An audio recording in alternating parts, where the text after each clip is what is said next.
E aí, pessoal, sejam bem-vindos aqui comigo no canal John Financeiro. A gente teve aí agora há pouco o Banco Central elevando a Selic para 12,25. Eu já esperava isso, estava cantando essa pedra em 1% de alta e foi isso que aconteceu, tá?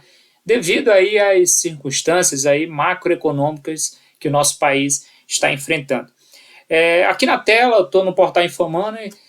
Copom acelera ritmo, sobe Selic para 12,25, prevê mais duas altas de 1 ponto.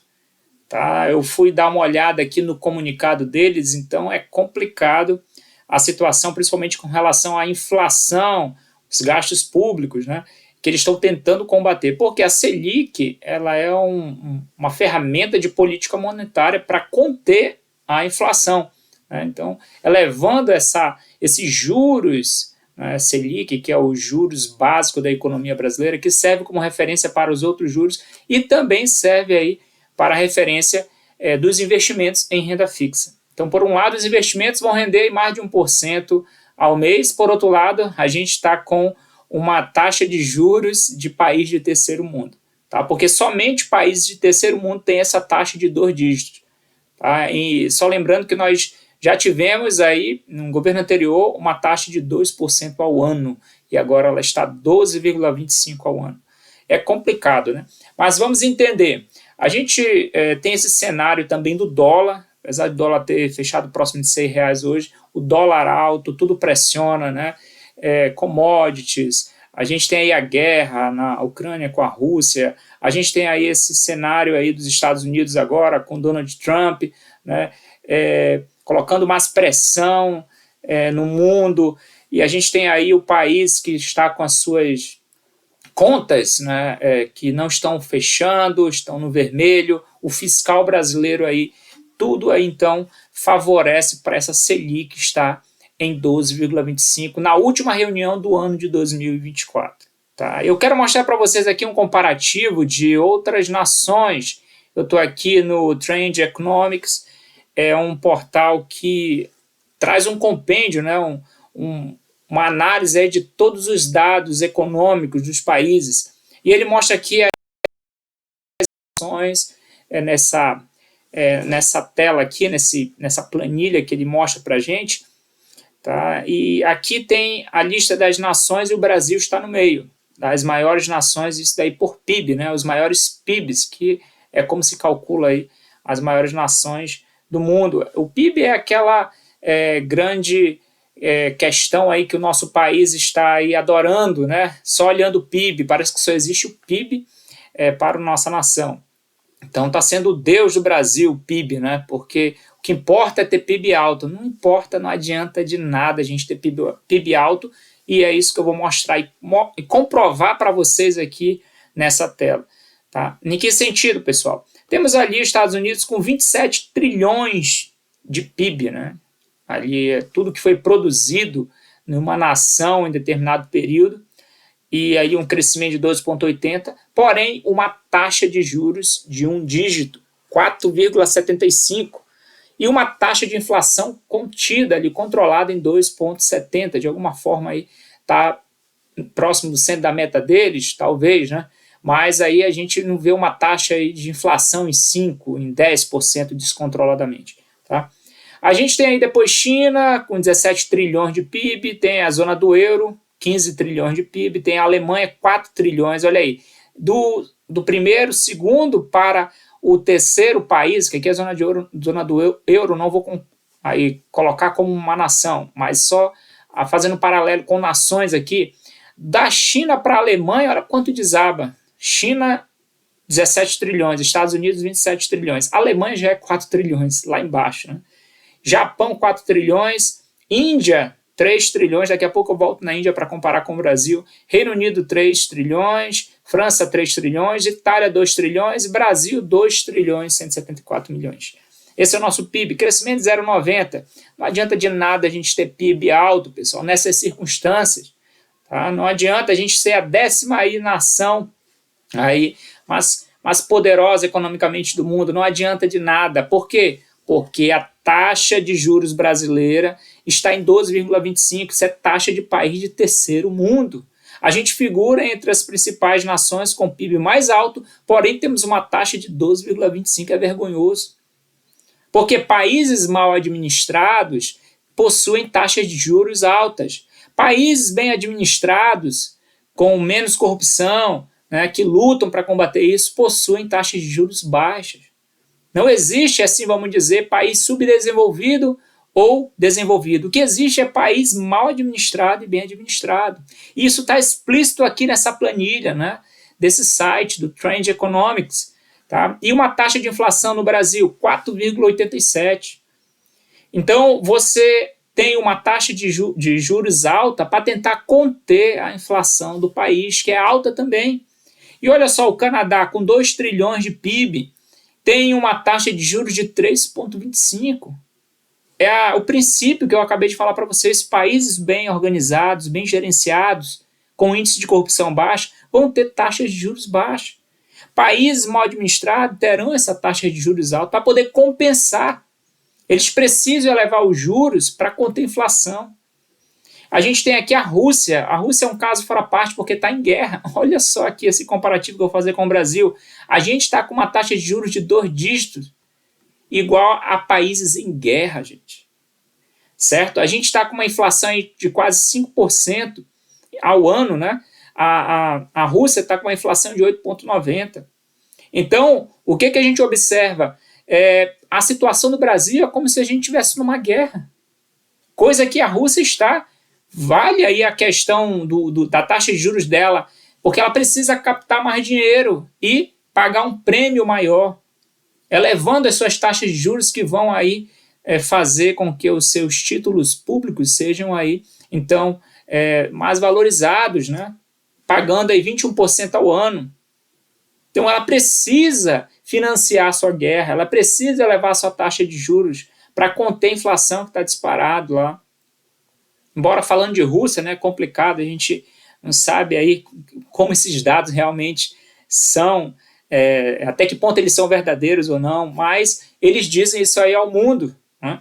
Então a nossa taxa de juros ela está como de países de 2 dígitos em guerra. É complicado, né? Fazendo um comparativo aqui com a Índia, em termos de números, ela está melhor que o nosso país, melhor que o Brasil, com uma taxa de juros em 6,50 e uma taxa de inflação até relativamente alta, mas a taxa de juros dele está baixa, certo?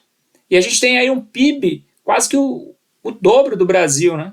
3 trilhões 550 milhões de dólares, certo? E um crescimento de PIB de 1,30.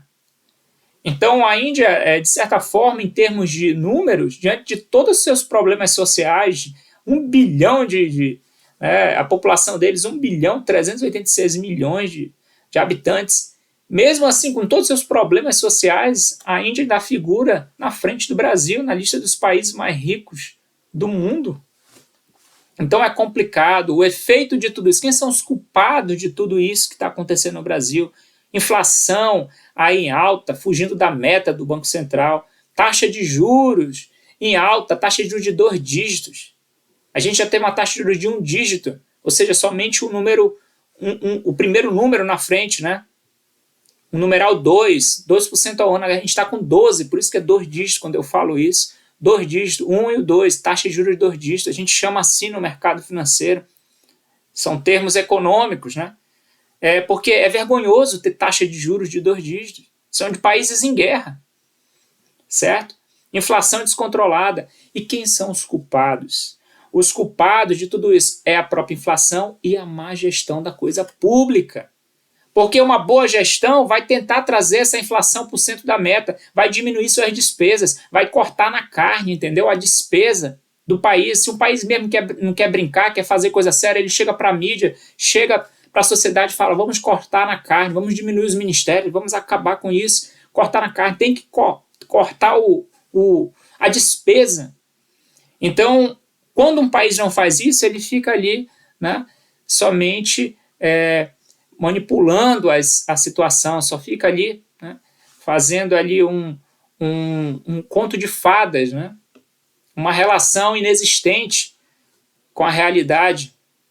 querendo fazer uma relação aí de que está tudo bem, e a realidade aí não é essa, a realidade é sentido na pele. Eu vou falar uma coisa para vocês, 12,25% de taxa de juros, o empresariado daqui a pouco não vai aguentar, porque o Banco Central sinalizou que poderá vir aí prever mais 2 altas de 1 ponto, ou seja, isso daí vai para 14,25%. Isso daí é período de Dilma, gente. Nós estamos pior que a Dilma, o período da Dilma, nesse governo atual. Certo? Pior que Dilma em 2016, 2014, 2015, quando ela sofreu impeachment. Os números não mentem, está aqui.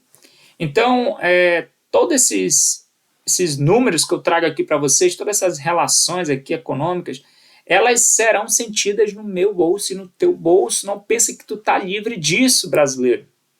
Você vai sentir o impacto dessa taxa de juros alta. O empresário não vai aguentar, ele vai ter que captar dinheiro no mercado, os juros estarão altos e ele vai ter que repassar isso para o preço do produto final, e quem vai pagar é você, e mais inflação, e assim vai. Até alguém chegar na casa e botar ordem no negócio, porque está sem ordem. Os gastos públicos estão desenfreados. Então você começa a perceber que o país não está caminhando bem. Esses números aqui mostram aqui explicitamente para a gente esfregar na cara de quem não quer olhar a realidade. Entendeu?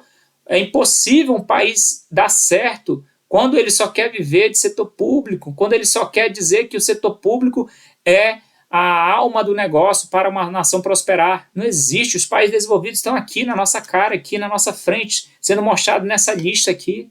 É impossível uma nação se desenvolver com os moldes que o Brasil quer se desenvolver. De quem dita o desenvolvimento econômico é o setor público, é o dinheiro público. Não existe isso. As nações desenvolvidas já fizeram o seu dever de casa, que foi o quê? Que foi fazer uma economia de livre mercado, pujante, grande, setor privado, investimentos, bolsa de valores. Eles fizeram esse dever de casa há vários anos e por isso que eles são a potência que são. E a gente ainda está aqui patinando como um país de terceiro mundo na lista dos 10 países de maior PIB do mundo. Isso é ridículo. Não tem lógica isso.